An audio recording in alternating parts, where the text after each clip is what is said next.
Online வியாபாரத்திற்கு கடன் வழங்குவதாக கூறி மருத்துவமனை ஊழியர் ஒருவர் வாலிபரிடம் சுமார் 13 லட்சம் மோசடி செய்த வழக்கில் சைபர் கிரைம் போலீசார் விசாரணையில் ஈடுபட்டுள்ளனர்.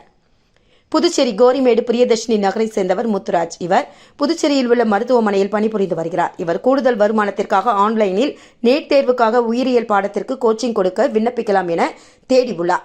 இதில் அவருக்கு சில நேரங்களில் ஆன்லைனில் நிறைய விண்ணப்பங்கள் வந்துள்ளது.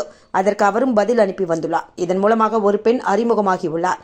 அவர் ஆன்லைன் ட்ரேடிங்கில் முதலீடு செய்தால் அதிகமாக சம்பாதிக்கலாம் என கூறியுள்ளார். அவர் அனுப்பிய லிங்க் மூலமாக 11.75 லட்சம் அனுப்பியுள்ளார். அதற்கான லாபம் கிடைக்கவில்லை. மேலும் செலுத்திய பணத்தையும் திரும்பி தரவில்லை. இதனால் மேற்கொண்டு யாரையும் தொடர்பு கொள்ள முடியவில்லை என்பதால் அதற்கு பிறகே முத்துராஜ் தான் ஏமாற்றப்பட்டதை உணர்ந்தார். இதுகுறித்து புதுச்சேரி சைபர் கிரைம் காவல் நிலையத்தில் புகார் அளித்தார். அதன் பேரில் போலீசார் வழக்கு பதிந்து விசாரித்து வருகின்றனர். இதேபோல் புதுச்சேரி ரெட்டியார்பாளையம் சிவகாமி நகரை சேர்ந்த சிவச்சந்திரன் என்பவரிடம் சுமார் 10 லட்சம் கடன் தருவதாக கூறி இன்சூரன்ஸ் பரிவர்த்தனை என பல்வேறு பெயர்களில் மொத்தம் 1.25 லட்சம் பெற்றுள்ளனர்.